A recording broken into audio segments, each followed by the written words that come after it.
Welcome to the Asphalt Advocates Podcast, where we have unfiltered, real conversations with lawyers outside the courtroom. I'm Ari. I'm Dave. Let's dive into it.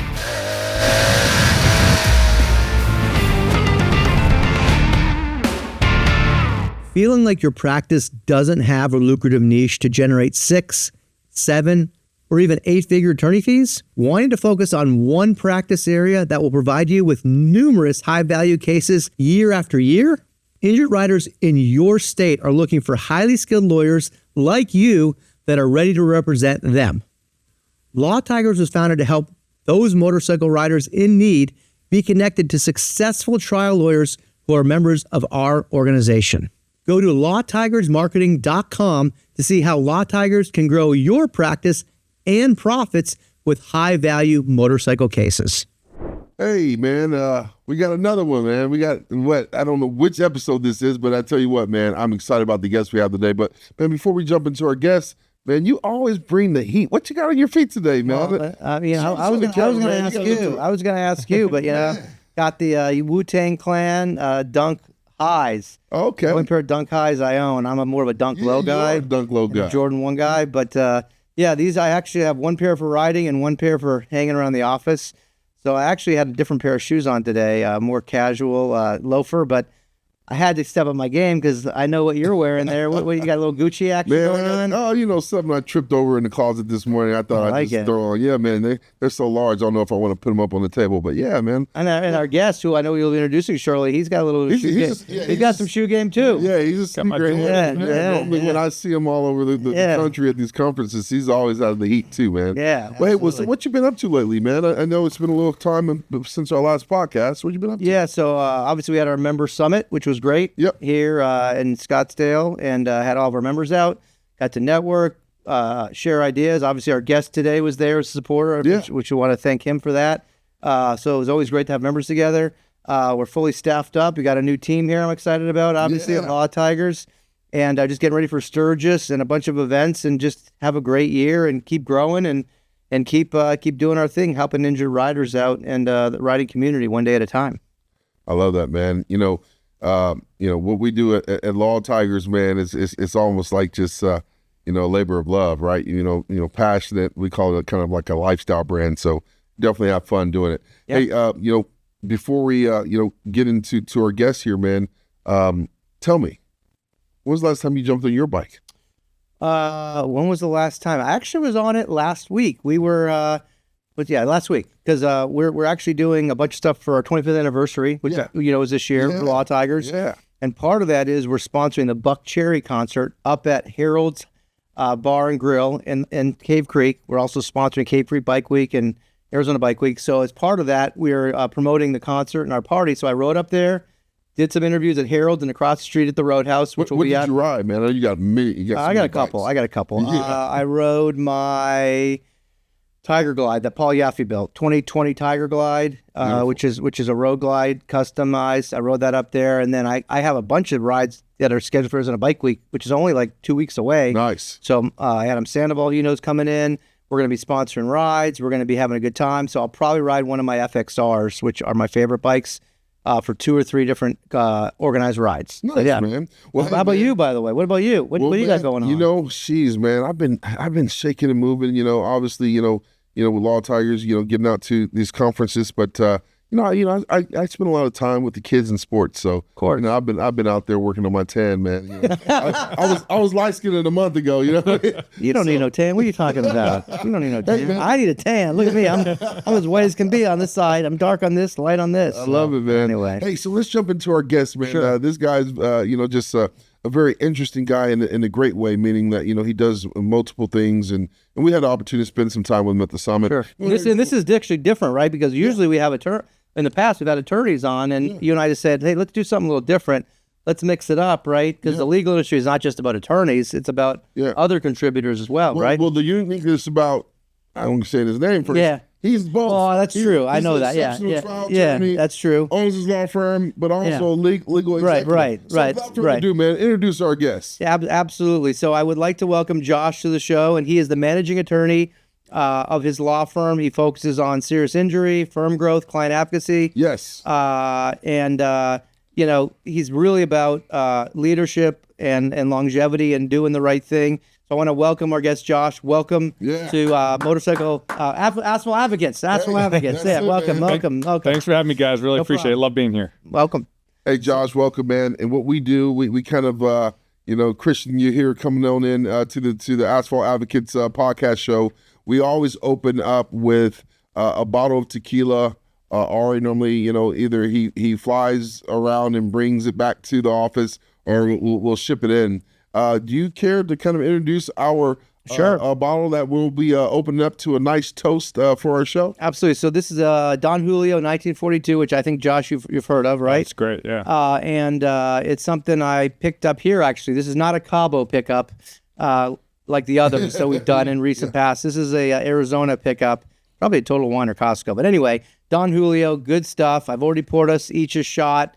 And Dave, why don't you make a toast? Let's do it. To whatever you want to toast to. So why don't we pick up our glasses and do the audience. Air bump. All right, hey, this is to joy, prosperity, and just a great podcast and much success for all of us. Cheers. Oh, yeah, that was good, man. That was pretty good. Huh? So good. I may have to give you a little treat later on. I got some 50-year-old Dumal. I've never had that before, but No. we'll do that off. We'll do that off air. Well, we have it on the record now, so I'm definitely thinking. I will give you some. It's worth the taste. Trust me. Yeah, you gotta try that.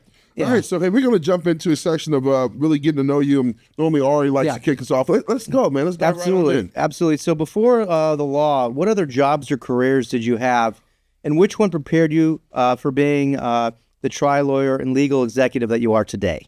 Okay, so it's funny. My parents, my brothers, they make fun of me because I started hustling when I was a little kid. So when I was 5, I found a friend in my grade that was good at drawing pictures, and I would pay him 10 cents a picture, and I'd sell them for $1. And so that was my first start at starting a business. And then I wouldn't go play during recess when I was 7. I took different games the school had, and I would use their copy machine, make copies of their board games, and then sell the board games to the parents. I got in trouble for that with the school. They made me donate the money back to the school because I was using all of their stuff. But I was always into kind of doing something entrepreneurial. Eventually, I ended up washing limos when I was in high school. And part of my job there was to also bring in other staff to wash the limos on the weekends, finding other high school kids. And so I kind of managed a team there for a little while.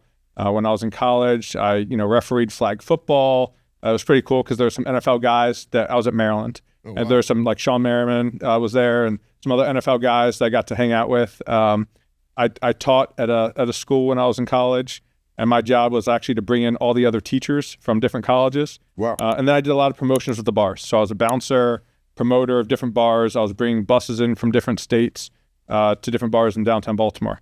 So that was a lot of stuff I did before I got into legal. The bar business was a lot of fun. I was in my early 20s, having a great time. I was in law school still doing it. I would study before the bar opened, and then sometimes go straight from the bar closing to class in the morning. So you did the bar, and then you took the bar. Exactly. Right? From one bar to the next. And actually helped me with my business when I first started. You have to find clients from somewhere, and I knew everyone in the bars. So I would give my cards to all the balancers and everybody else, and people are always getting in trouble, in the bar industry. Yeah, so that really helped me at the very beginning of my career. Interesting. Yeah, it's funny you mentioned being an entrepreneur, because I think especially the older school lawyers on the whole are terrible business people. I think there's more of a focus now in law school and just the younger generation to run law firms more like a business and less like, loosey-goosey or what have you. But business, and my dad is supporting Suffolk Law's business of law department, because he and I, and we all feel that, to do things right, you got to run your firm like a business. You can't run it like, just a law firm, if you want to take care of your clients and take care of your people. Yeah, but there's common things of, business owners or entrepreneur spirit individuals. They either had like paper routes or did things that Josh just described, So I think that's pretty cool, man. Thanks for sharing. So my next question would be, was there a defining moment that pushed you towards becoming an attorney, though? And what was your plan? I mean, was it always your plan to become an attorney? It doesn't sound like it. It actually was. It was always my plan to be my grandfather graduated from NYU Law School, and he was a real estate attorney in New York City. My father was a solo practitioner, workers' comp attorney in Maryland. Wow. After he was discharged from the Army. So my grandfather is somebody who I've respected more than anybody in my life before he passed away. My father, like you want your father to be your hero. My father's been my hero, and I knew I wanted to do what my dad was doing. Now, my dad, it was funny. I graduated law school. I said, all right, Dad, I'm ready to come work with you. And my dad said, no, that's not happening. And I said, what do you mean? He's like, I helped you get to this point. I helped you pay for your college. I helped you pay for part of your law school. He goes, you gotta learn on your own, and then maybe we'll come together. And I said, okay, I appreciate that. And I graduated in 2008. There were no jobs out there. There was nothing happening. People were offering me $30,000 a year to work as a lawyer.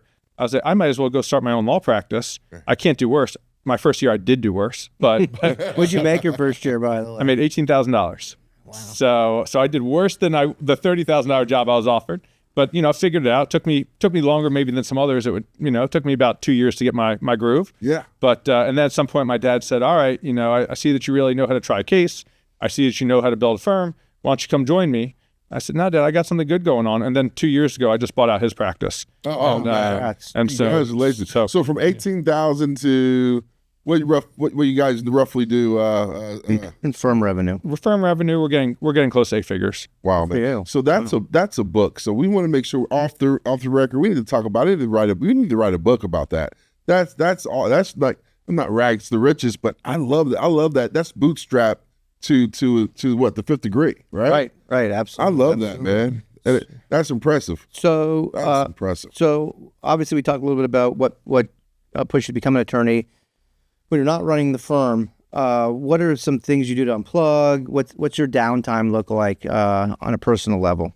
So I don't have a ton of downtime now because I spend a lot of my time actually working and helping to grow LawPro, which is the AI company that I co-founded. Sure. And actually I've stepped away from doing as much for law firms. So thanks to AI and one of the solutions that we built for personal injury law firms, my head paralegal now is the director of operations of my law firm, which allows me, I travel 3 weeks out of a month doing LawPro events. Sure. And so actually it's allowed me to step back and I handle a lot less cases now and everything else. But if I'm not doing LawPro, which I'm doing most of my time, and if I'm not doing cases, I love sports. So we just had March Madness. Yeah. We just built like an awesome, if I call it a man cave, my wife will kill me. So I'm not going to call it a man cave, but I have on one wall a 120-inch screen and then 255s. And then I have over a bar, I have a full bar in the back with another 65-inch screen. So I had 4 games all at once. Let's go. Holy moly. It was awesome. And I had my buddies. Is this part of your home? Yeah, it's in my house in the basement. We just built it. And I had all my buddies coming over all day, all night. Like people were coming over at 10:30 at night. My wife's like, "You still have people coming over?" I'm like, "Yeah, come on." Well, She's like, "Oh, this is going to become I'm a in your neck of the thing." woods, I expect an invite. You come over anytime you want, man. And I got this exact tequila that Nice. was made. Yeah. Who's your team, by the way? Who you rooting I'm a for? Terp. I'm a Maryland guy. Yeah. They were terrible this year. So I don't have a dog in the fight, but I played high school ball. And that was on the practice team at Maryland. So Maryland women play against guys typically to get better. A really good women team. Yeah. And so I played on the practice team there. The guy who coached me when I was there, his name is Jeff Walls. He's now the head coach at Louisville. Okay. And Brenda Fries, who was the head coach when I was there, she's still there and she's awesome. Like she invites my family to come to games and stuff. And Yeah, well, I have some Terp gear in my closet as well. Some fun fact is my nephew, Carlos Carrier was a wide receiver for the Terps. Oh yeah, nice. That's awesome, man. Yeah. So my son's coming up. He's a football guy, and so he wears his gloves. He wears the Terp gloves, and just something to look forward to. But great program. You got to get him to be a Terp, man. You got to come down. We got to go to some games. I know that's right, man. We'll start off in your basement. There we go. You got a pick for the March Madness? You got a team? Man, my picks never turn out right, to be honest with you. Yeah. But I think there's a favorite, man. I see U of A That's what I was being waiting in the for. finals, man. I hope so. They choked a few times. but Yeah, we'll see yeah. if they make it this time. And I guess maybe I would personally like to see them in the Me too. in the dance. So Me too. Yeah, that's Me what I'm too. going for. My pick is U of A. Yeah. I'm doubling down on it. I'm right there with you. I'm anybody but Duke. No Duke. Yeah, that's right. Oh, Duke. We don't like Duke. Are you tired of focusing on how to best market your firm? Would you love to have higher value cases and much higher fees? Let Law Tigers do the work for you. With over 25 years of experience, our tried and tested niche marketing model reaches motorcycle riders both before and after they need legal representation.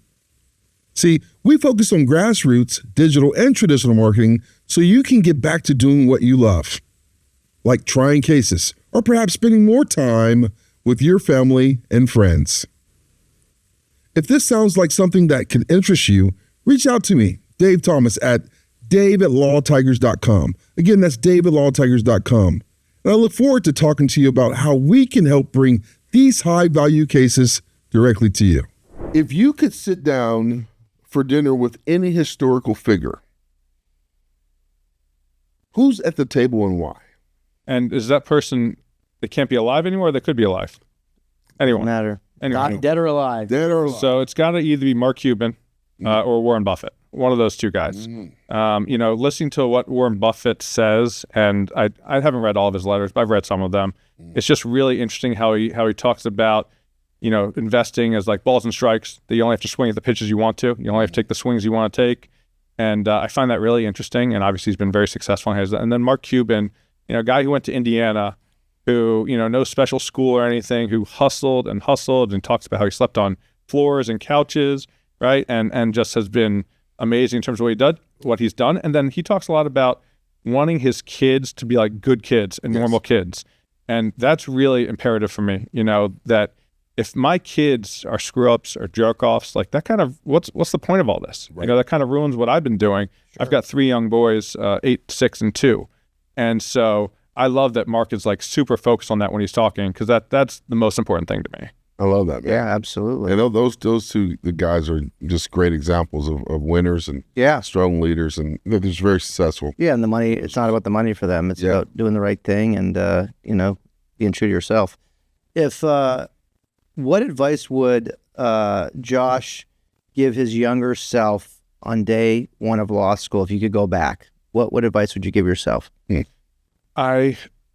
First of all, I loved law school. Law school to me was like college, but just more drinking, more studying, more girls.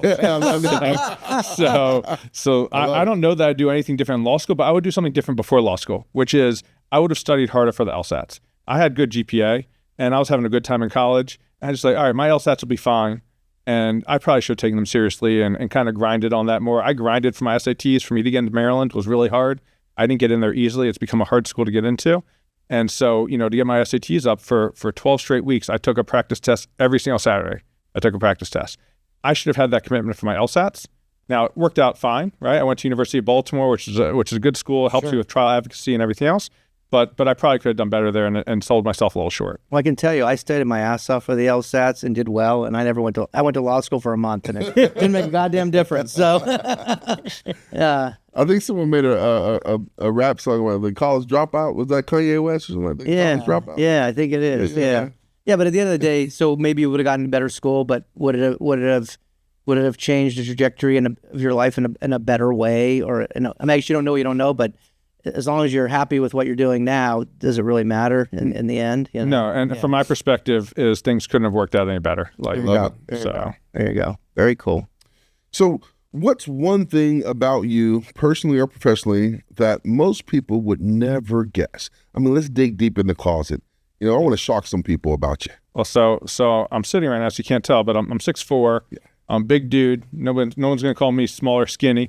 And I've been a vegetarian since I was 9. Oh, wow. So I came home from school one day and I told my mom, hey, I don't eat meat or fish anymore.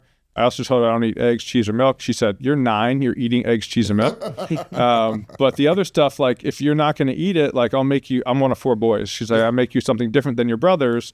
But if you ever eat it again, I'm done making you a separate dinner than them, because that's a pain in my... Right. You know. Yes. And I said, fine. And I just never had it ever again. What triggered that at that age? My buddy and I, my best friend and I from elementary school, were just at lunch together, and we were just chatting, and they brought out the sloppy joes, and we didn't love the sloppy joes, and we were just chatting about like, why are we even doing this? There's so much other food that we could eat. At 9 years old, you had that conversation? At 9 years old. That's big. At 9, I'm eating like all the greasy, crappy pizzas that I could eat. That's you were ahead of your time. Yeah, he was. So yeah, for a while it was tough at restaurants that they wouldn't have vegetarian stuff all the time, but now anywhere you go, it doesn't matter. They all have stuff. But he stopped 2 weeks later, my best friend, and then I never stopped. So do you? Because this is something of interest to me personally, because I'm trying. My diet is my one Achilles heel. No drugs, don't do alcohol. I'm an emotional eater, and I like food, especially food that's fattening. And extra dressing, extra this. But I've been told that when you get on the kick, you don't miss the other stuff, number one. And number two, you feel way better. Are those two, I mean, how do you feel in terms of like your overall health and wellness? Yeah. So just to be clear, like I'm not a super healthy eater. I mean, I eat too many carbs. I eat too much pizza and pasta probably because there's limited amounts of things they'll eat. But, you know, all my blood work show everything's really good. And my family historically has had high cholesterol and other issues. All my blood work's really good. And yeah, when you don't eat whatever it is, if it's like a dessert, like that's my Achilles heel, eating too much junk. Or if you don't eat meat for a while, like you don't miss it all. Like if I don't eat sugary food or sugary things for a week, I stop missing it because that chemical in my brain's not telling me I need to eat it. Like it's like a drug, right? Right. So if I can get over the first week without sugar, then I know I'm good for months. Sure. But then once I relapse kind of course, then you start back. Yeah. Interesting. Yeah. Interesting. That's awesome. So we want to get to know a little bit about you, Josh, the attorney. Okay. So first of all, obviously you've referenced that you're focusing heavily now on LawProAI. What drove you to do that and come up with that concept of LawProAI? What was the motivation? Yeah. So, I started my firm right out of law school. We started really slow and then we started growing really fast. And so everything was great. And, but then we got to a point where we couldn't keep growing. We got stagnant and it was just 1 year after the next, no matter what I did, we hit the exact same revenue and it was 7 figures, but there was no growth. And so I kept making less every year because, my staff needs to get paid more and I need to spend more on marketing, whatever it is.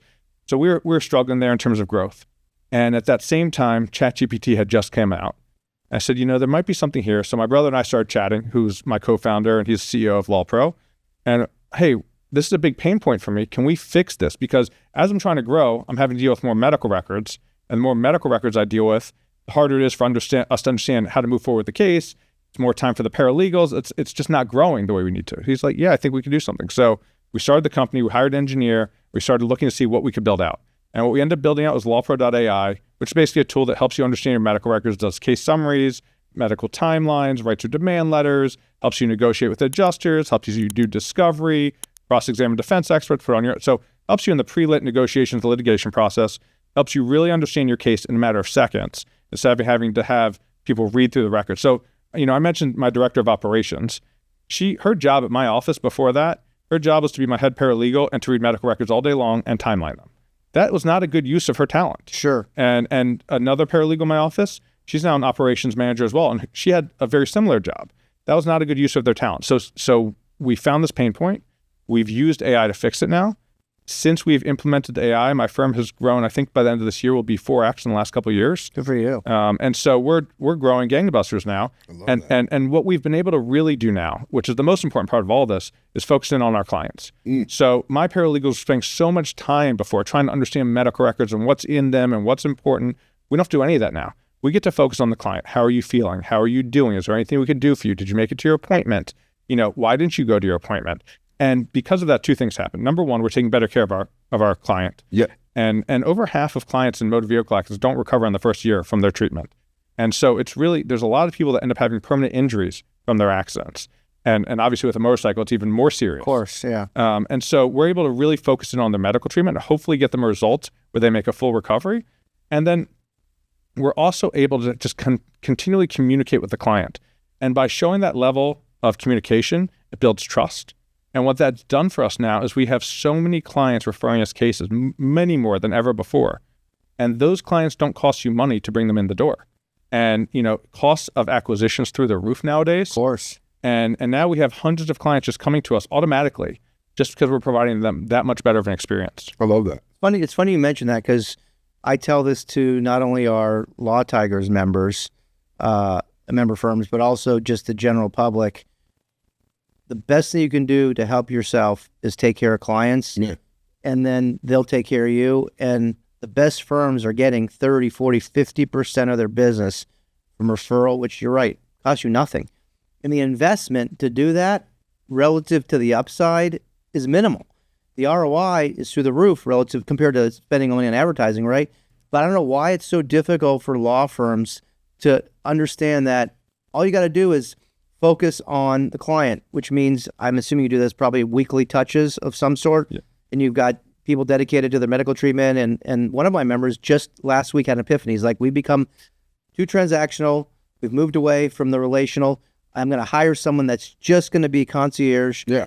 calling every client every week to make sure they're doing okay, see what they need, and that they're treating. Yeah, I was going to say that. Most firms they're very transactional and less relational. Right. And so when they look at spend and acquisition, everything is based on acquisition costs. And even at Law Tigers, our paradigm has shifted tremendously over the years. We don't look at our cases as acquisition costs. We look at it as a return on investment. So it's the long game, and so it allows you to do all that high touch feel stuff in between, which takes time to get a return on. It does. What you did investment wise. I mean, you're not going to all of a sudden like 4x overnight, right? I tell the same thing to our members. It's like, look, invest in the community, invest in clients, and over time you'll get the returns. But it's not like a switch you flip on, and you got to change the culture. You got to focus on the clients. People then have to refer their friends and family, and as that progression occurs, then you see that growth, which happens. It just takes some time for it to happen, right? Taking care of the clients is good business, and it's good for your clients. So you're doing both in the same time. And if you don't understand that, maybe you're in the wrong business. Like if you're in the business to just make as much money as possible, sure, go be an investment banker. Right. Yeah, being a lawyer is probably not the right spot for you. Right. But like there's this problem, and I don't know when this happened with law firms, but it seems like it's been there forever, where lawyers think, just trust me, I know what I'm doing, stop calling all the time, and just know you're going to get the result that you deserve. Sure. And like, we're in the service business. Right. What other business can you get away with that? Right. You can't. I think they take advantage of clients that have never been in an accident, that are at their most vulnerable. Yeah. And they don't give them the care they deserve. Have no legal acumen. No. So they're just really leaning on you for everything. Right. And then it becomes, for a lot of these firms, transactional, and it becomes cash flow where they're like, oh, we just got to turn them. And then the clients become a number, not an individual. And that's just turn. And you see that with a lot of the bigger firms now that are really just mills that turn and burn, settle quick. And I will not allow anyone in our, that's affiliated with us to do that. Because to me, that's not why we do what we do. We do this to help people, right? Mm-hmm. And get them back on their feet. So, I love that. Yeah. So transitioning to this next question, as a managing attorney and all the other hats that you wear, how do you balance business in your personal life while staying, sharp as a lawyer? Yeah. So first of all, it's always hard a balance, right? I've got 3 young kids. My kids now are just starting baseball season right now. Nice. And my wife has a really big time job, so she's out of town all the time and traveling. So we're always trying to piece stuff together. And it takes a lot of communication. We also have an au pair that's very helpful for us. Yes. So it takes a lot of communication, just talking about personal life. And then it's really important to be present. Like I turn my phone off for 25 hours a week. And for 25 hours a week, I'm fully there with my family, with my kids. Break that down a little bit. So 25 hours, is that daily? So how many hours in a day? So it's from Friday night to Saturday night. My phone is off. Beautiful. I don't care. It doesn't matter who's calling, nothing. I'm not going to see it. That's big time. My phone's off. I don't care. Before. I don't care who's calling. Life will go on. Life will be fine. If I miss a call, or I miss some client that's trying to get, I have a team that can help with that stuff. And I am fully present. And we're playing board games and we're going outside playing baseball and basketball. And that's my time. And then, it happens to be that during that time, my mind starts having my best thoughts. Yes. Because I'm not in the nitty gritty and the daily, I'm having the bigger thoughts. You're not in the business, you're on the business. Right. I'm having the visions of what we need to be doing. Yes.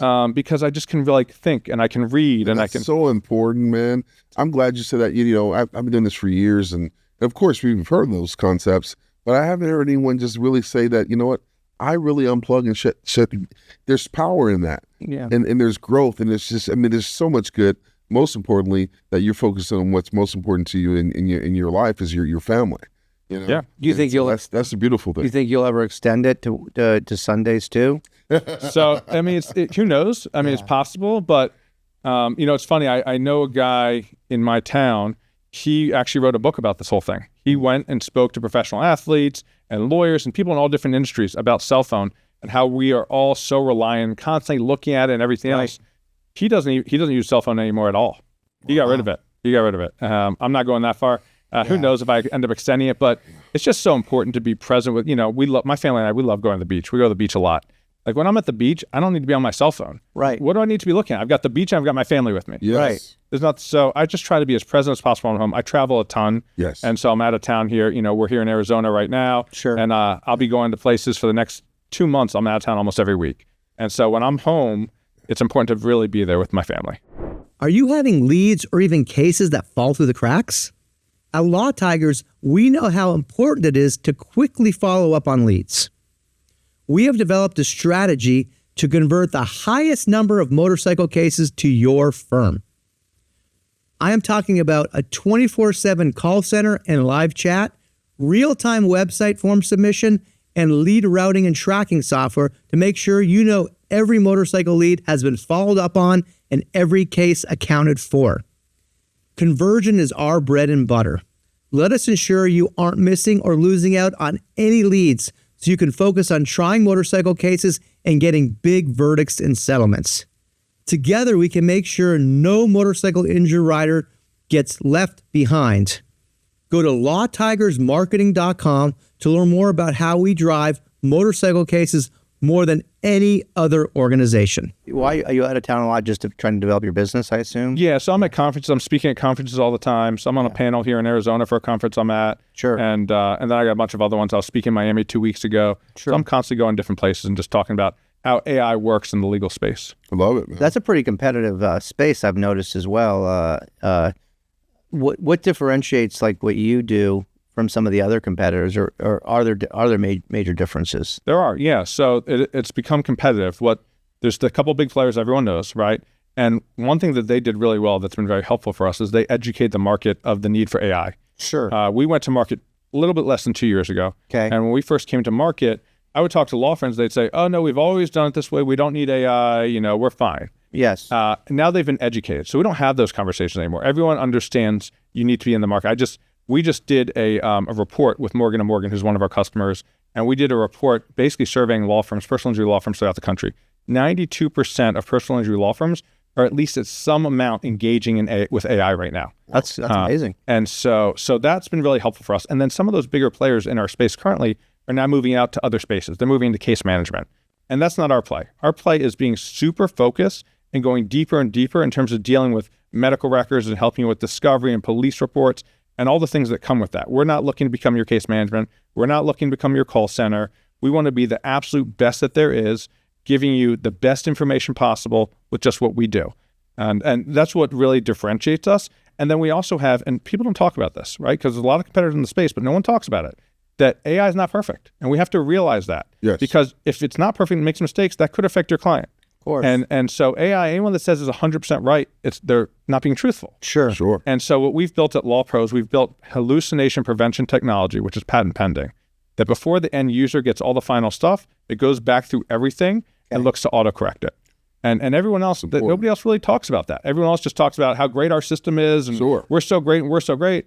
But when you get under the hood, some of the stuff you're going to see is probably not so great. Are you self-funded, by the way? We're not. We have VC funding. Okay. 2 VCs, one out of LA, and then the legal tech fund. They only invest in legal space.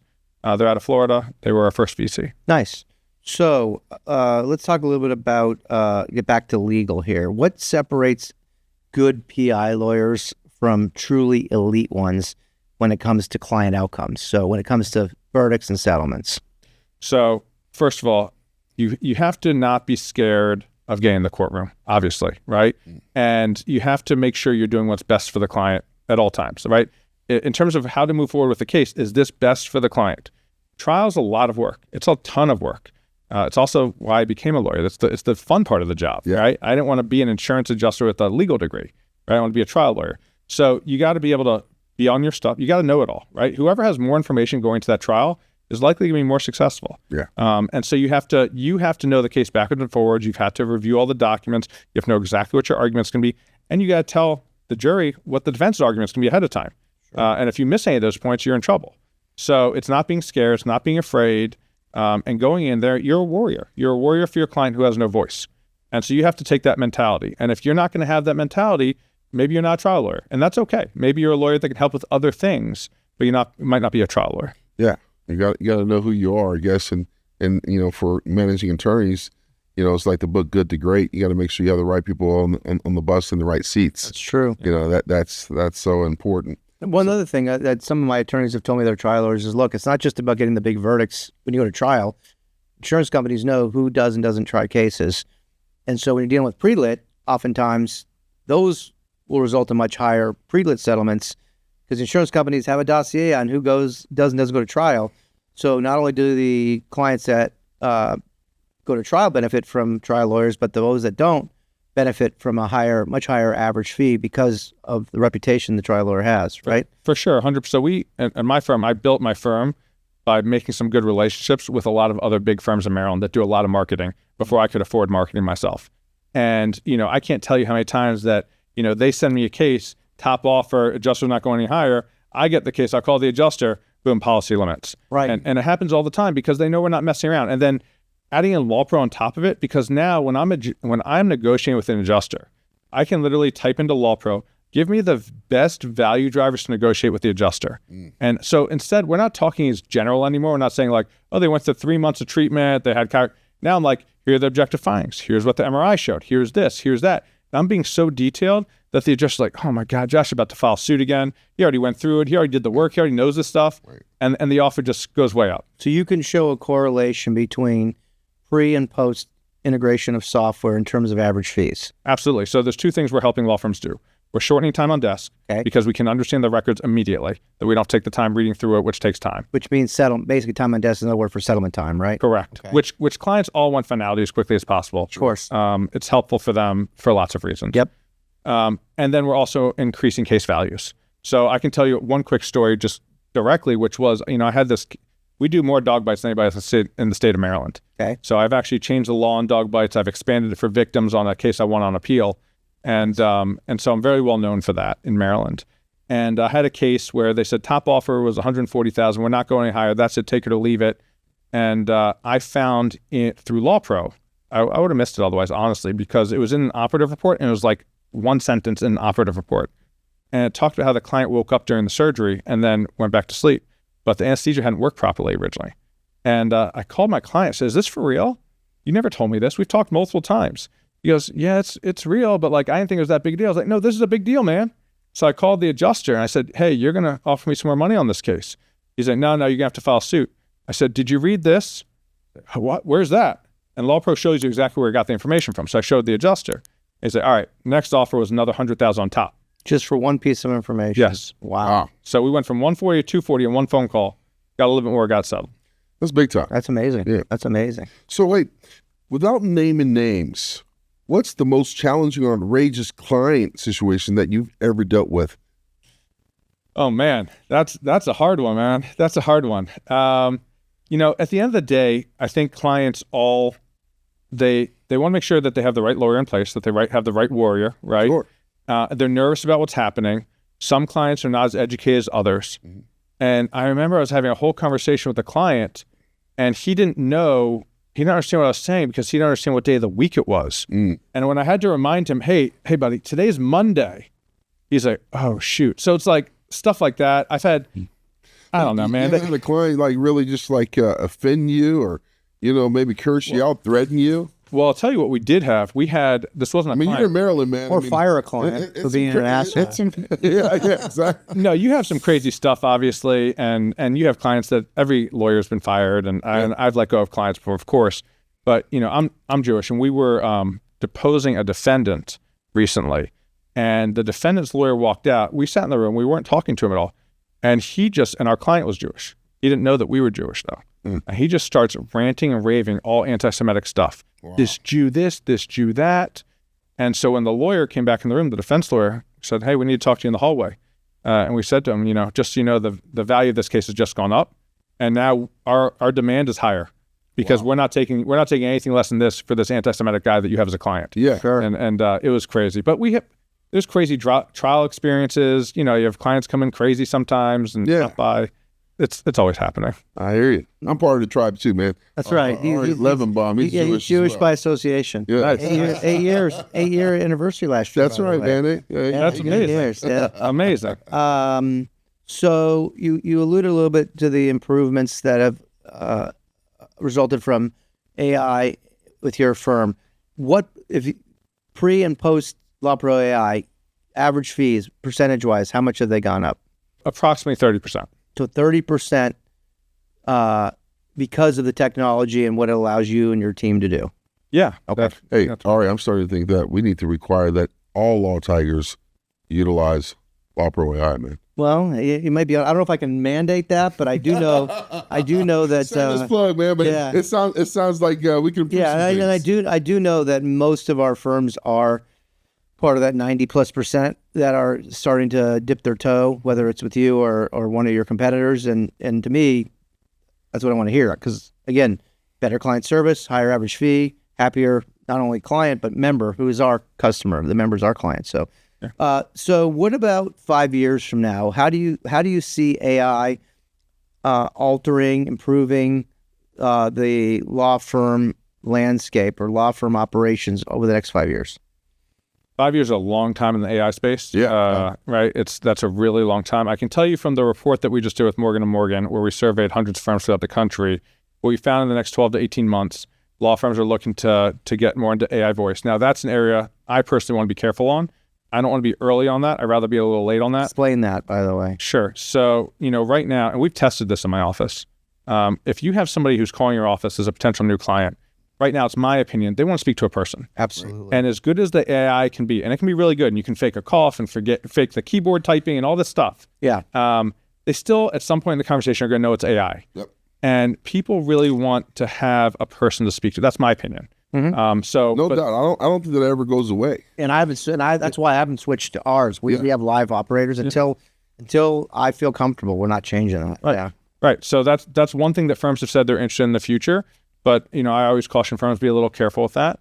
Another one is understanding data, which is what we're doing already, understanding medical records and data. Sure. Another aspect that firms are looking at is, redoing case management systems.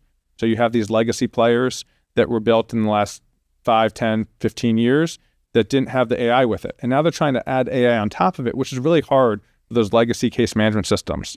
And so that's another area that firms will be focused on the next 12 to 18 months. Helping figure out the issue with medical record retrieval, is a big one. There's nobody that has like the perfect recipe for that right now in terms of how to get them. It holds the case up. It's an imperfect process. These are things firms are talking about in the next 12 to 18 months.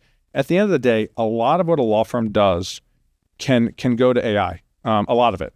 The thing that definitely cannot anytime soon, including in the next 5 years, is trial work. Right. So being able to be in a court and express to a jury why they should take care of your client that's been injured, that's not AI. Right. Now, AI can help you come up with the arguments and they can help you do all the prep work that you do and discovery and everything else, but it needs to be you in the court. I'll add on to that question. I have my own separate individual question, but this just popped up in my mind. What do you view as a potential threat that AI could pose on law firms in the next 18 to 24 months? I mean, really, what is the greatest threat that you think that law firms should be looking out for? Well, I think personal injury law firms have to look out for a couple of things right now. Number one, some of our competitors in the space are moving to case management. And I would guess at some point, some of them are going to become law firms. And so some of these law firms, maybe even some of your members that are working with some of these AI groups, and they're a customer of these AI groups, might eventually be competitors with the AI group that they're currently working with, because they're working with how to open up claims and everything else. Right. All they have to do is go to Arizona, become a law firm, and now they have more money to market than almost every personal injury firm in the country. Right. So we're already seeing it here. Yeah, Yeah, they're already doing that. Yeah. So, Equity, yeah. And so what's happening right now is there's law firms using some of these people in the space, giving them all this data. So they now know where the best place for me to go get cases or what cases to get. And some of these people that were our competitors will now be lawyers' competitors, which is that's a huge issue to me. But that's one. Number two, it is, eventually over time, car accidents are going to start going down, which is wonderful. It means less injured people. Right. Because cars will be safer and automation, everything else. Sure. So you got to think about what other areas are you going to go into? Motorcycles. Right? Dog bites, slip and falls, right? Whatever it is. Construction litigation, whatever it is. There's got to be other areas because, Geico's saying, I think in their last report, they expect car accidents to basically go away in the next 8 to 9 years. Now, I think that's too fast. Yeah, that's pretty fast. That's There's still fast. a lot of older cars on the road and stuff. And people are still buying cars that aren't driving themselves. So that sounds I fast. could see 15 or 20 maybe. Yeah. Could be. But Geico said 8 or 9. I think that's, but 15, 20 maybe. Yeah. That's another big issue for law firms that they need to be aware of. And then also these settlement mills, right? Like we talked about before. Right. They're not good for the client, but also they might not be in business at some point. Right. Because why do you need, with all the different laws and rules now, why do you need a law firm to be a settlement mill? Right. Any PE company can buy any law firm and create a settlement mill. Sure. Right. So I think those are the big things that law firms have to look at. What about on the marketing side? What do you see in terms of case acquisition with AI? Because that's an area that's of interest to me personally. Yeah. So, there's a lot of companies out there that are, first of all, a lot of companies out there trying to put fear into their law firm, saying SEO is dead and ChatGPT is where you can get all your cases, and Claude or whatever large language model you want to use. And that's not at all what I've seen at all from any data. Sure. All the data I've seen actually shows the exact opposite, that the large language models are a small percentage of cases coming in, but it's just people trying to scare them out of their SEO vendors and everything else. Sure. It's going to continue to grow, obviously. Like AI ads, right? I can tell you my firm uses them all over social media. Sure. They're quick, they're simple, they're cheap. You can redo them all the time. You can put new ones out there. You constantly have to have new material on social. Right. So that makes it really simple. So I think AI can be really helpful. There's some really great AI vendors out there right now that are trying to really work this and help law firms get more leads. The cost keeps going up, and you have these big firms, right? And then you have some of these big technology companies that are going to become firms that's going to drive the cost even further up. So you have to make sure you're marketing smarter, because you're not going to be able to outspend them. It's funny you mention that, because we've recently pulled away from non-brand search, because we did we basically last year spend money on non-brand search. We still spend on brand, right? Protect our turf. But we found it is cost prohibitive in every market. Even the markets where it was, more efficient, it wasn't at a rate that I felt would provide a reasonable ROI specific to that one thing, right? Because so many law firms bid up those keywords, and the quality of those leads was lower, meaning lower conversion, and the value of those cases was lower. So I made a decision that at this point, the only way we're doing a non-brand search is we're trying to do some retargeting through Google, where if they engage with some of our content, website, ad on YouTube, then we'll try to bid up that term, because they're a warmed up lead. But even then, I don't know if it's going to prove to be cost effective to do non-brand search. And so for us, we're back to the basics, grassroots, relationship building. We are doing, obviously, targeting people on social, but then you have to your point, change out the content. It has to be relevant and engaging, which is a whole other set of challenges, because you don't know what's going to work. So you got to A/B test them.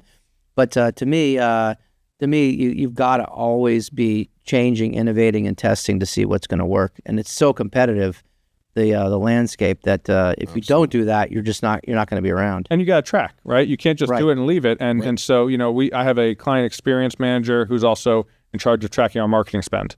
And we have all kinds of spreadsheets and stuff that we look at, which large language models actually can help with some of this stuff also.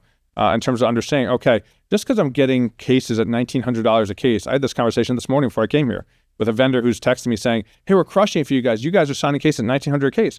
Yeah, but how much am I selling those cases for? Right. And I know the answer to that. He doesn't know the answer. Right. And I can tell you, it's not worth me spending more money with you guys. And how many of those cases close no fee? Because that's another thing that, what's your back end, if you're only closing 2/3 of them, you got to factor that into your average fee, right? Or average case acquisition.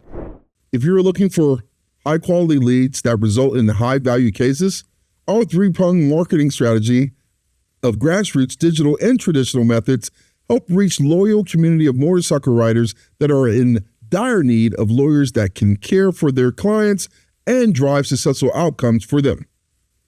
Once you become a Law Tigers member, we will implement our 25-year time-tested marketing program that will drive numerous high-value motorcycle cases to your firm each year.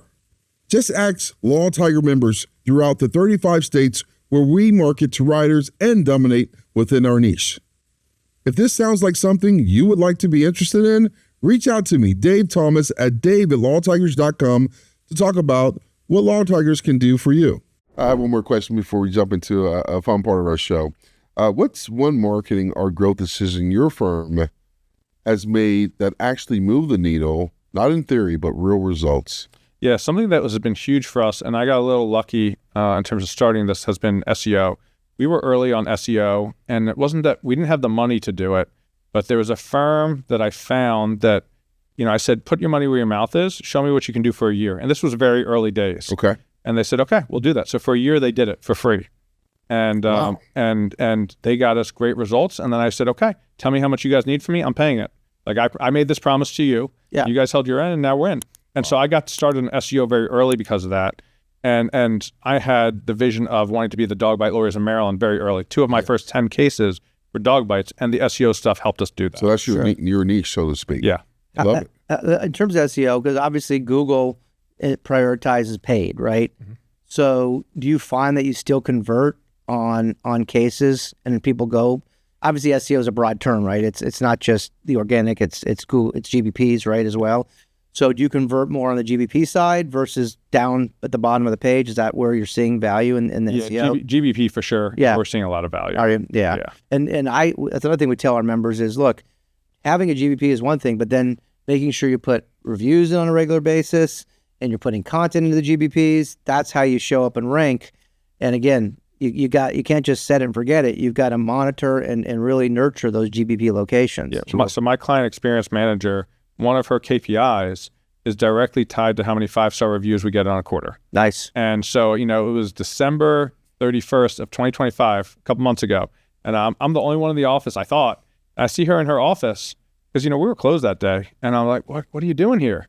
She's like, I need 2 more 5-star reviews before the end of the day. It was like 3:00 on the 31st. I love it. I was like, all right, well, just get out of here if you want. She goes, well, also it's my dad's birthday dinner tonight.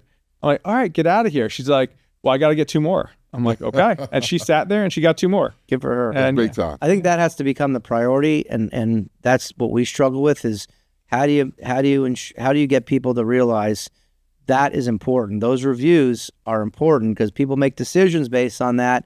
Where you show up in terms of rankings is tied to that, and that's been one of the challenges that I we have our marketing managers do them community wise, which helps. But you still need lawyer reviews too, and we have some members that do it really well and some that struggle with it. But to me, that's important. I mean, people make decisions based on what other people say about you and your business, right? 100%. I mean, don't we all do that, right? When we go to buy something, right? Yeah. And so we've even taken a step further now, where if somebody comes in and they're really thrilled with the experience and they're picking up their check, we'll give them a free T-shirt if they'll do a video with us. Yeah, testimonials are great, man. Yeah. Awesome. And they get a free T-shirt. They love the T-shirt. Yeah. I love that. Yeah. Yeah, community. We do community and client testimonials. I'm going to Minnesota in 2 days and Yeah. going to get 8 community testimonials because to me, people want to hear from other people what your experience is with you. You know, so it's for great. sure. Hey, so man, now we're actually going to move on to one of my favorite parts of the show. It's called What's the verdict? What's We're the getting better at verdict? that, aren't we? Yeah, we are. So All right, in this segment, I'm going to ask you a series of not really questions. It's this or that. So I'm going to give you 2 options, and you're just going to spit out the one that comes to mind, and then David and I will follow up and ask you a few like rapid fire. clarifying questions. Okay. All right, put them on All the right. Here we clock, go. Mateo. Here we go. Money or freedom? Freedom. Bad Bunny or Kid Rock? Good rock. Client outcome or your reputation? Client outcome. Rich or famous? Rich. Fear or respect? Respect. Blonde or brunette? Blonde. That's the easiest one you've asked. But Legacy or my wife's a brunette. there you go. Well, that's a safe bet. Legacy or lifestyle? Legacy. Brand trust or what converts? What converts? Boxers or briefs? Boxers. And the best for last, top or bottom? Your wife's listening. But that's the 50-50 on that one. All right, fair enough. So talk to me about brand trust versus what converts. Why did you pick that one? So it's a tough one. The long game, I think branding's a long player game, right? And Right. it's obviously really crucial and important. But where most businesses are, where most law firms I think are below 8 figures, and PI law firms. And I think in those earlier stages, you need to be converting and getting the cash flow and getting the cases and building out your book. And building out that book is going to help you get, new referrals from those clients and their families and everything else. So I think you really want to see, the direct acquisition. And then as you're growing, you have more money for scaling, more money for marketing. That's when you can start focusing on branding. But you can get caught up in earlier stages branding, not seeing the return, and you might not be in business. Sure. What do you think is a reasonable amount of time for a company to kind of become profitable? We have this conversation with our members all the time, and we tell them, look, it's a 2 to 3 year process. You're not going to be, Now on paper, you'll be profitable, assuming the cases flush out the way we expect you to. But what in your opinion, because you started this business to become profitable in a law firm, starting from scratch, or a new venture within a law firm, what's a reasonable time frame to start being profitable? So I think they're very different questions, right? If you're a law firm owner, you need to be profitable pretty quickly because that's probably how you're making your living and paying for your family. Sure. So it's not like you're getting outside investments. I mean, nowadays it's a little bit different, but typically you weren't getting outside investments, which was actually a big switch I had to make when I co-founded LawPro, understanding that in the software platform space, you're not profitable right away because you're spending money on growth. And an early advice that I got from different VCs I spoke to was, you have to make a decision. You either need to go for growth or profitability. And what are you going to do right now? We started by going for growth. Yes. And then eventually now we're looking to become profitable in the not too distant future, hopefully in the next year or so. So that's 3 years. That's pretty good. Yeah. Some companies it's 7-8 years from what I've been told. Some of our competitors have spent hundreds of millions of dollars and are nowhere close. Well, that's because they overspend on parties and on non-essentials that don't necessarily drive growth in business, but that's a whole other story. You said it, not me. They jump in the jets a little too early. Yeah, I get it. How about what about if it's an add-on? Let's say like the dog bite, or some other segment or niche within your firm. What do you think is a reasonable time to profitability? So what I say to myself is I'm going to give something a try for a year, basically. Okay. And we're going to monitor it. It's not just like a year, let it ride. Right. So I always reserve the right to stop it earlier than a year. Sure. But I try to give it at least a year. And if we're trending in a good direction, great. We might still not be there yet. Right. But we're trending. But if we're not seeing growth, we're not seeing anything, I might even stop it before a year, even though I try not to. Mm-hmm. Got it. All right. That's good stuff. Good answer.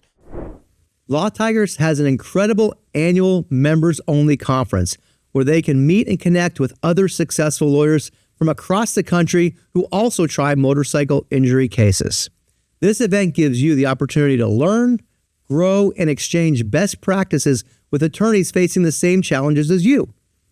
During the conference, you'll have the opportunity to learn from industry experts on how to grow your practice, enhance productivity, and maximize profits.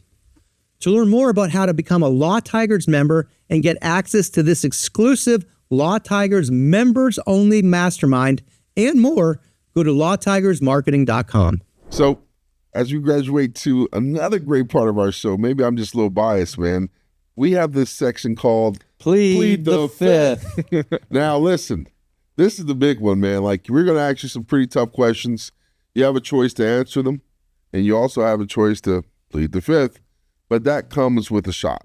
And, man, if you're just feeling good, because I know that tequila is great, and I wouldn't mind having another shot. You take one, I'll take one with you. All right? So I won't leave you alone. If you're going to plead the fifth, I'm going to go in with you. All right. So let's go, Ari. You want to jump in first here? Of course. So if you could permanently delete one person in your phone, who is it and why? And they got to be someone that's in there now. Oh, Do I have to tell you the name of the person? yes. Ideally. Yeah. Ideally. Here's let's do this compromise, right? We'll take a shot. I won't tell you the name, but I'll tell you. We've had people on this show, just so you know, that call out their mother-in-law. And I was like, That's hilarious. I was like, man, I wonder how that next family gathering is going to work out for you. So This has been interesting. Go ahead. While I'm pouring you a shot. Yeah.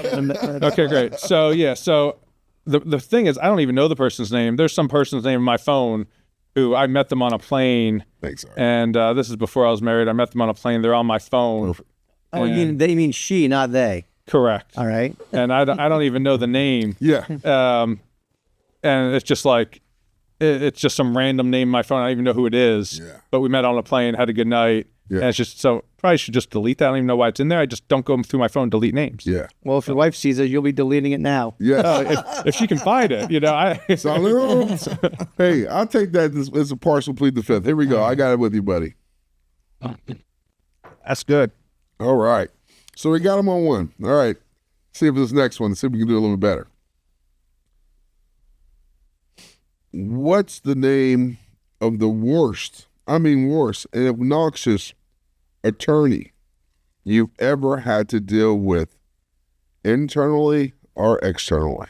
Man, I really hate talking about people. That's like know, that's man. like something that I really That's why we got the good tequila, man. It's funny when my wife is like talking about, you know, the da da da da da. I'm just like, Gossip. yeah, and I just step away because it's not my thing. But this is a very gossipy segment It's here. really hey, plead the fifth, man. Look here, man. No, there was I don't know his last name. His first name was John. He worked in house at Geico. He's retired now, and he was just such a jerk to me. And he was like on my hit list. I was like, I'm gonna get this guy the next trial. Next trial I have with him, I'm getting him, and I did. And so just, you know, most lawyers are pretty nice lawyers that I work with and work against, and usually have a good relationship. But some of them can be jerks, and sometimes I say to them like, all right, you want to be combative with me? This is going to change how we're going to handle this case, and I'll be combative. Sure. But I mean, you get competitive, and I mean, all that stuff comes out. it's just not a fun way to be a lawyer, though. Yeah. And why take it personally? I mean, it's not like it's going to impact your life or his or her life. Right. You're doing it on behalf of another person. Now, you may not agree on the amount, but that doesn't mean you got to get all dirty and nasty about it. So, Well, you did well on that one, man. Yeah. I mean, yeah. Hey. so did you get a positive? I assume you got a positive outcome against that defense lawyer in that Well, case? the first case I did against him, I didn't, and he pulled some stuff that was not great, and Yeah. so after that, I never lost to him again, though. Good for you. It's good for you. All right. What's the biggest moral compromise you've ever made? In your career. I don't know if I've made one in my career, but Or personally? you know, it's always a battle in my head in terms of, you know, being with the family and doing all the travel I do, right? That's always like my kids are my most important thing. I make enough money already. I don't need to be traveling all the time. Like I have a nice law firm. We're fine. There's nothing else I need, right? But Why do you do it then? because I really enjoy it. I really enjoy building business. I love doing it with my brother. And it's His brother's badass, by the way. Shout out to Jeremy, man. That's So- my guy. So and my brother lives in LA and I live in Maryland. We see each other all the time. I love doing it with my brother. Like it's really cool. It's a lot of fun. Building another business is fun, but it's always kind of like, all right, I'm going to miss, you know, I'm missing 2 baseball practices in the next 2 days. Yeah. Right? I probably should be at those baseball practices. I love being at my kids' baseball practice. So that to me is like always the internal struggle, but I've made the decision in the next couple of years, like this is what I'll be doing to really try to help grow the business. And I still, you know, I'm a very present parent. I'm at all their stuff all the time, but like that's the biggest thing for me. You're also creating generational wealth, legacy, all that good stuff. So, I mean, they're going to thank you later. Do you and your wife ever come to loggerheads on that? Like, I know you said what does she do for a living, by the way? So she works for the media. So she's high up at NBC News. Okay. So anything that they're covering from DC on down south, she's in charge of what crews, what correspondence, what Wow. everything. Like is it kind of a production? She's the head. She's a producer, Yeah. but she's in charge of all the logistics of who's going to cover what, how they're going to cover it, everything like It's a that. big job. So she travels too then. She used to work in the White House unit, so she would travel every week. She'd fly on Air Force One, wherever the president went, she would go. Wow. Now, because she's moved up, she travels less, but sometimes every so often she travels. Got it. And she goes to DC. We're in Baltimore, and So she commutes it's to DC. close by, yeah. Yeah. Has she ever confronted you and said, "Look, I want you to be home more. I need you around." And what do you do in that case? Just say, "Look, this isn't forever," or what's the conversation like? So yeah, so when we first had kids, before kids, my wife traveled all the time. It was no big deal, and I would go travel with her. Some like when President Obama was president, he'd go to Hawaii every year for Christmas vacation, and he'd be there for a month. My wife would go for the whole time, and I'd come for 2 weeks. It was great. Oh, that's awesome. And then we had kids, and she was still traveling all the time. So I was the kind of stay-at-home parent, still working with a law firm, and taking care of all the kids stuff. And then LawPro started, and I was like, hey, things are gonna have to switch a little bit. And she came to me, several months in. She's like, I liked it better the other way when I was doing the traveling. And I was like, yeah, I get that. And so we actually over the summer we were just sitting on the couch one night, just chatting, and we do that a lot. And we were talking about like, how's this sustainable for us? And for us, what we figured out was basically getting an au pair helps make it sustainable. So we have a very nice woman who came from Brazil, and she's got a whole setup in our basement. Like when we redid the basement, we did it because of her. So the guys building the construction in the basement, they're like, wait, you're building this huge TV room and bar and everything? I thought we were building stuff for your au pair. Hey, I was like, it's so funny, man. My frat brother hired an au pair from Brazil. I think there's a lot. What's the difference in nanny and au pair, by the way? Is there a difference? There's a difference. So No, au there pair- is a difference. The au pair is actually through like an agency of the U.S. government, Yeah. where they get to come here and they don't make like an hourly wage kind of. They get a stipend, but you're also helping to make sure they understand the culture, You know, they that can they go to take some school as classes, well. right? Yeah. You're setting up their bank accounts for them. You're helping them get a license. You make sure they have a car or transportation. Yeah. Huh. So like another part of the family, Yeah, they fit and they get right a in. stipend. It didn't work out too well for my buddy, and sorry if you Did he pick her or did your wife pick her? The wife picked he her. picked her, and That's probably the problem. I came to visit. He's in Southern California, and I said, "Hey, I see your au pair, man. She's very nice, but I don't think this is gonna work out too long for you, man." Good, based on. Oh, she was drop smoking? dead gorgeous. Yeah, that was the first Brazil. thing. That's it was horrible. Well, that's the first thing that came to mind when you mentioned that. I'm like, And and then my 6 wife months is. later, Yeah. he says, "Man, yeah, we had to go in a different direction. My wife saw something in my phone." I'm like, "Oh my goodness." Well, that's his fault. Yeah, That's his his fault. fault. But hey, once again, man, look, Yeah. that's hard. I said to my wife, going back to your question, brunette or blonde, I said to my wife, let's start looking for au pairs out of Sweden. And she's like, that ain't happening. So, Yeah. So I don't we know got if Brazil's any better. no, that's not. She knows. She knows me. She's like, yeah, That's we'll be good here. That's awesome. funny. Yeah. I learned something new about au pair. I didn't know. I don't have young kids, and I have a stepdaughter that so I've never experienced the whole nanny or au pair thing. it's I pretty had a nanny. I scared a bunch But of it's so those funny away. you said that because that just brought that to Yeah, mind. that's fine. All right, so I have another question for you. We'll plead the fifth here. Hall pass question. Celebrity, public figure, or fictional, who's your girl? If your wife gave you a hall pass and said, "Hey, babe, this is You your got hall- one." You got one hall pass. Yeah, so it's funny. It used to be back in the day with Charlize Theron. And then I met Charlize Theron. This is a crazy story if you want to hear it for a second. I do, but man. I was in Hawaii with my wife, and Charlize Theron, she was dating Sean Penn at the time. Yeah. And they sit down for breakfast right near us. I'm like, oh my God, that's my one. That's your hall That's pass. right. Yeah. That's like, she's here. And I was like, let me see if I can talk to her. Yeah. My wife's like, all right, you're an idiot. You do whatever. Yeah. And meanwhile, my wife's like taking some pictures, puts it on she gets followed by different people because she's in media. Yeah. Selling National Enquirer's like, can I buy these pictures? I was like, no, don't sell the pictures or anything. So I go up to the table, and her and Sean Penn are having breakfast, and we're in a restaurant. And I'm like going to go say something to her right in front of Sean Penn. And Sean Penn sees me coming up, and he takes that cigarette in the restaurant, puts it in his mouth, lights it up, blows a huge puff of smoke right in my face, and just stares me down. And I'm just like, okay, I'll go. See you guys. That is hilarious. That's funny. I was like, I'm done here. That's a good story. I love They that. probably get bothered so much. I mean, you got to think about. Yeah. I don't know. I'm watching that story about John F. Kennedy and what's her name, his wife, and just watching him get harassed. I can imagine movie stars get bothered all the time. But We got one more for you. all right, one man. more. Here we go. Which U.S. president do you feel is the worst leader of all time? Oh man, I try to stay away from politics. You guys really dig in deep here, right? Hey, you can plead the fifth on that. No, we're definitely gonna take another shot before I get out of here. No, but Wait a minute. I guess I got to go with. It's like weird because way before my time, but apparently Woodrow Wilson wasn't very good back in the day, with kind of how he left our country in a bad economic situation, right? Sure. So I guess I got to go with him. Okay, All right. that's a good one. Wilson, yeah. Yeah, I like that. Yeah, All right. it's a safe answer. So our next segment is closing arguments, and we're Hey, let's take one more shot, man. Yeah, let's do it. Let's do it. All right. do it. Where's your Wilson, man? Here we go. Yeah, this stuff is great stuff. I'm glad you enjoy it. Hey, brother. Yeah. Perfect. And you got a good steady hand for Bartend, you know.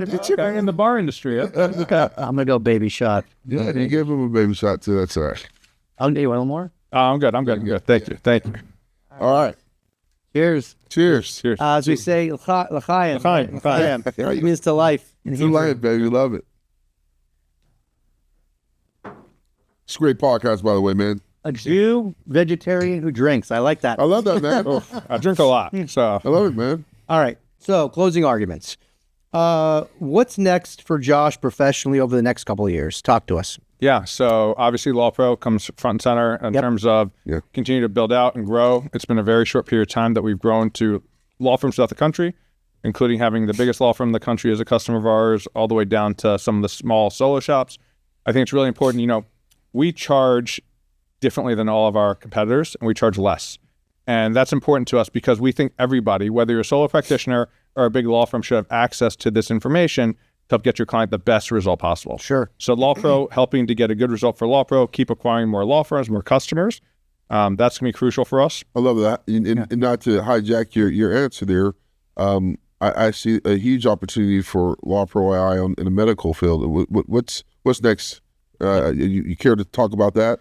I don't want to go into too much detail on that stuff, but yeah, that's an area that of huge growth for us as well. Awesome. And we're making strides there as well. But so that's where I see things with LawPro. Law firm wise, it's funny. I was talking to my partner a couple of weeks ago. My partner is a former politician in Maryland. Oh, wow. I ran his campaign for state senate. We spent $300,000. Our opponent spent $1 million. We won 79% of the vote. Wow. I did that when I was in law school, and he's who I started the law firm with.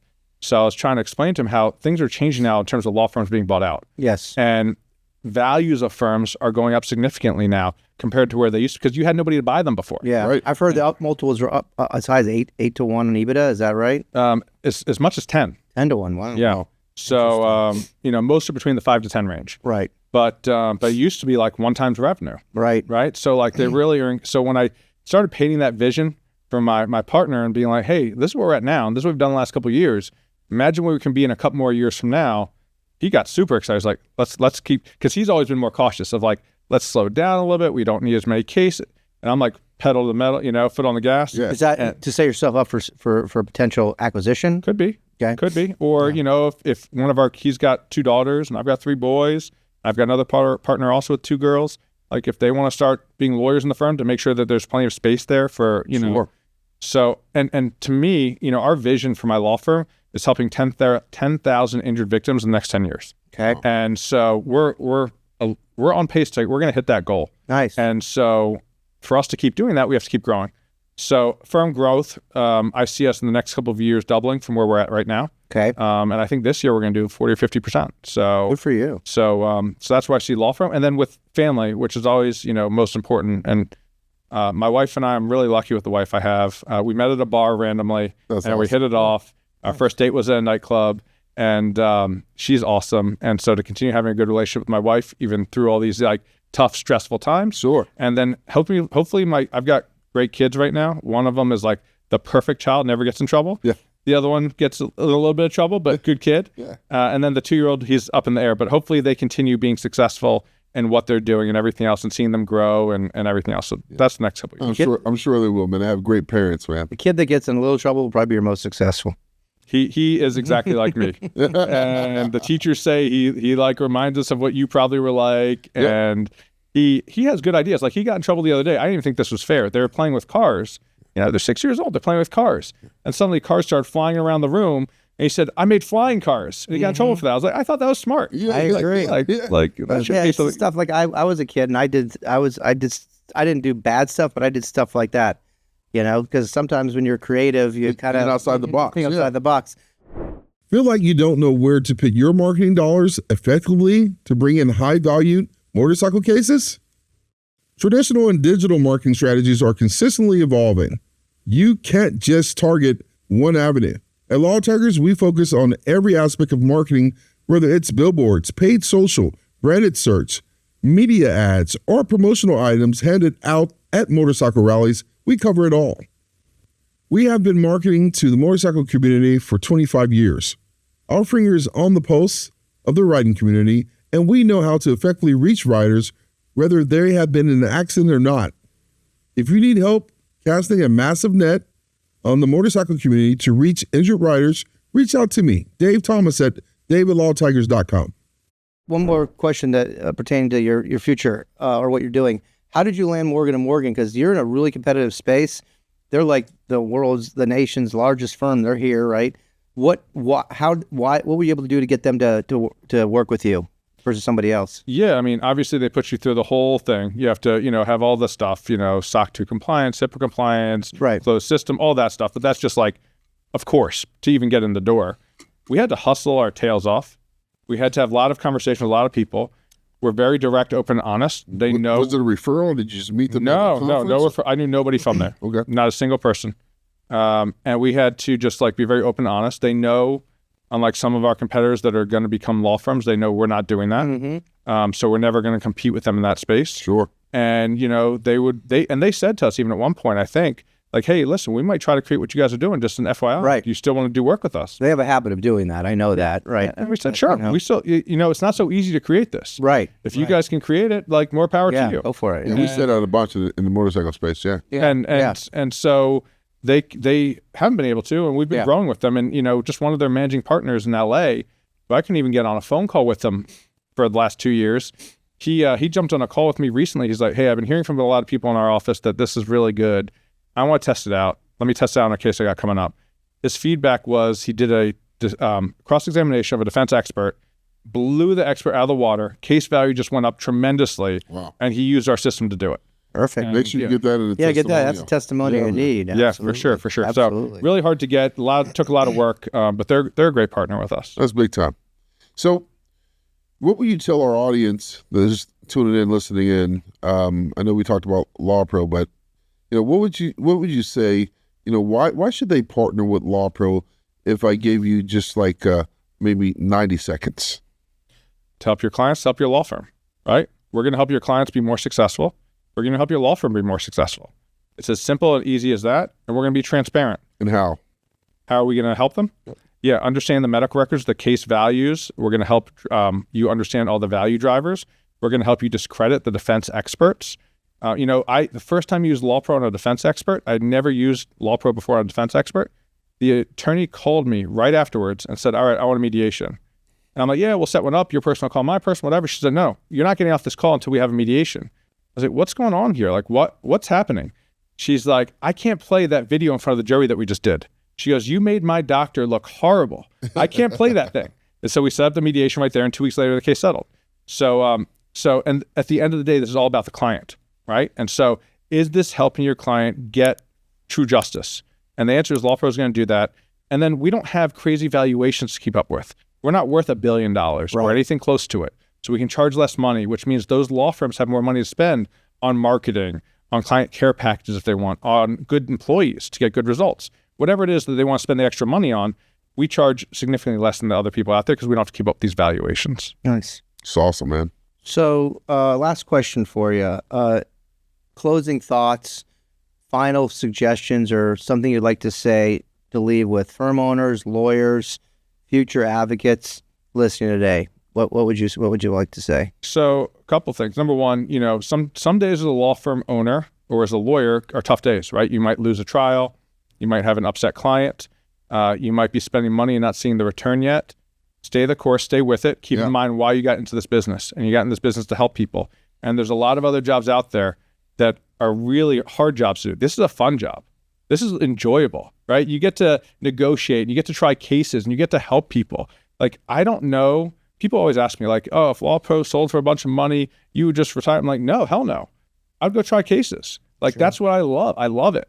And so if you don't have that feeling, maybe look for something else. But like, keep in mind, in the tough days, because we all have them. And if you haven't lost a trial, you haven't tried enough cases. Right. And just understand, like, this is why we're doing this, and this is why we're here. Wow. So I think that's really crucial, and just keep your eye on the ball. Man, that's big, man. Well, Josh, I just wanted to say, hey, thank you so much for joining us. Yes, thank you. Asphalt Advocates. I think the audience that's tuning in, they learn a lot more about who you are as a person and what really drives you, man. And that's, like I opened up even before we turned on the cameras. I think we talked about that. That's why we established this platform, because we know that, people are smart and they're good attorneys and they have great success. But we want to know what's behind that individual that gets them there. And man, and I will tell you this hour that we spent, or however long, man, I just want to let you know I'm thoroughly impressed. And you're a badass guy, man. I mean, from being an attorney, from being an executive leader, a dad, man, I'm just that's all I can say. You're man. Well balanced. You're one badass dude, man. So thank you so much, man. Yeah. Best of luck in your endeavor. Thanks for having me on, guys. This is awesome. Yeah. Our pleasure. Well, you are going to have to do one thing that we would like to do to close out. Yeah. We close out to a little bit of a move. So we got how are your dance moves, by the way? You got rhythm? You got a little rhythm? Us Jewish guys usually don't. Did we get a song? Turn on a little beat for me, baby. Us Jewish guys don't have the most rhythm, so you have to give a little. You have to give us a little. Here we go. Oh, this is a tough one. Wait, here we go. We got the beat coming. There we go. There you go, right here. Hey, hey, hey, There you go. Oh, he's got some. hey.